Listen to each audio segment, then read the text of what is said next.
اسرائیل نعرہ تکبیر نعرہ تکبیر فلسطین سے ہمارا رشتہ کیا لا الہ الا اللہ اسرائیل مرد آباد اسرائیل مرد آباد اسرائیل مرد آباد اسرائیل مرد آباد فلسطین زندہ باد زندہ باد اقصی کی حریت کے لیے نعرہ لگا دو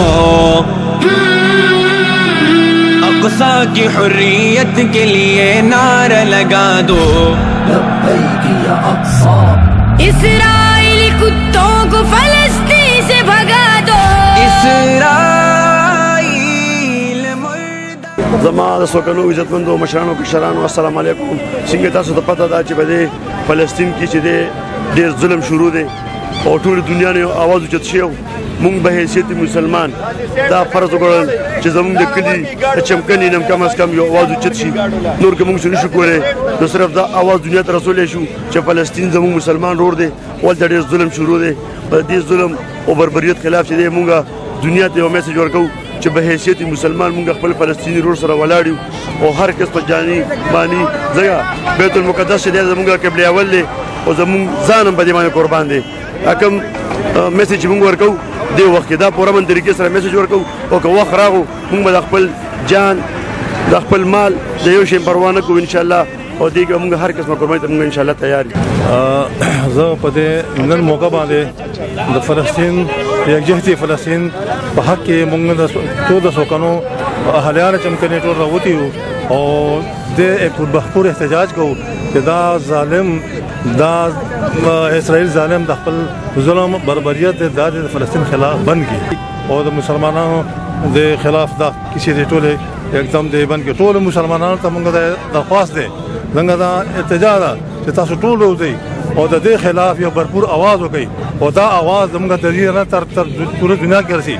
ان شاء الله دا ظالم دا څه شی دی فرعون پاتې نشو حامان پاتې نشو دا ظالم دا ظلم وکړي او الحمدلله موږ ټول یو موږ نن فلسطین مسلمانانو رونو خويندو او بچو سره یو ریلی انعقاد کړی دی د یکجهتۍ او ان شاء الله مونږ پورا مسلم امه په یو پلیټ فارم باندې یو او مونږ پورا مسلم ممالک ته دا یو میسج ورکوم چې برای مهرباني تاسو ټول په یو پلیټ فارم شئ او ان شاء الله مالی جانی بدنی د یو قسم شیز نه مونږ دریغ نه کوو او اسرائیل او د امریکې خلاف په ټول یو ځای کیږو او د دوی خلاف په مقابله کوو نو زما ټول مسلم امت ته دا خواست دی چې برای مهرباني په یو پلیټ فارم شي نن دا ظلم په فلسطین کې روان دی سبا زموږ بل مسلمان ملک سره هم کېدی شي نو برای مهرباني ټول مسلم ممالک په یو پلیټ فارم شي او دغه اسرائیل او د امریکا مونږ دپاره هېڅ شی نشته چې یو ځل مسلمانان خپلو کې اتفاق و اتحاد وکړي نو مونږ ټول دنیا کې پاور یو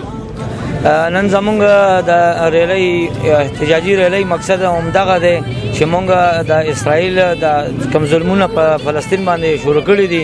چې هغه د بند کړي او مونږ دا پیغام ورکول غواړو چې مونږ ټول مسلمانان خپله کې یو او د فلسطین دوک درد او ټول غمونه زموږ خپل غمونه دي نن د سوشل ورک ټیم چمکني زیر اهتمام د فلسطین په حق او د اسرائیل خلاف یو ریلی انعقاد شو چې د بازار چوک نه ماشین چوک ته هغه روانه او باغی کې سوشل ورک ټیم چمکني بازار غړي ویلفیر ټیم او تنظیم چمکني او د څوکانو نور عوام هم شرکت وکړو د دې ریلی مقصد صرف او صرف دا دی چې فلسطین سره مونږ صرف اظهار یکجهتي وکړو په دې ریلیانو باندې فلسطین ازاديږي او نه اسرائیل ته نقصان رسیږي بلکې به حیثیت مسلمان مونږ صرف د خپل ایمان د بچ کولو لپاره